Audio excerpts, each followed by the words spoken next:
abusers have to be punished in any place in the world, anywhere around the world.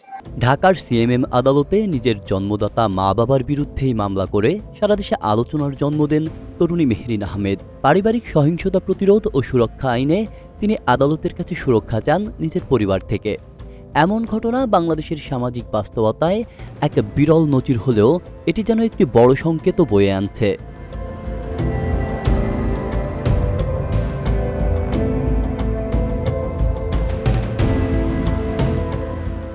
প্রায় 1 মাস পর নতুন মোড় নেয় এই ঘটনা। মেহরিনের আইনজীবী জানান, তার মা এখন মধ্যস্থতার জন্য চিঠি দিয়েছেন।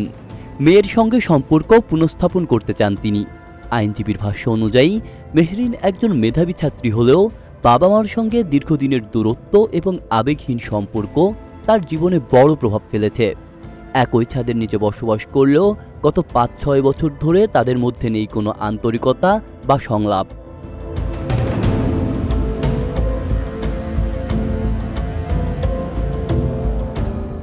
অপরাধ বিজ্ঞানীরা বলছেন, এটি শুধু একটি বিচ্ছিন্ন ঘটনা নয়, বরং সমাজে ক্রমবর্ধমান এক মানসিক ও সামাজিক সংকটের প্রতিফলন। পরিবারের সন্তানের মানসিক স্বাস্থ্য, ভালোবাসা ও সংযোগের অভাব কখনো কখনো এতটাই গভীর হতে পারে যে তা আইনি পথেই রূপ নেয়। 2019 সালে ভারতের রাফায়েল স্যামুয়েল নিজের জন্ম নিয়ে বাবা মাকে দোষারোপ করে আলোচনায় এসেছিলেন। এমন ঘটনাগুলো পরিবার ও সমাজের বন্ধন নিয়ে নতুন করে ভাবনার দরজা খুলে দিচ্ছে।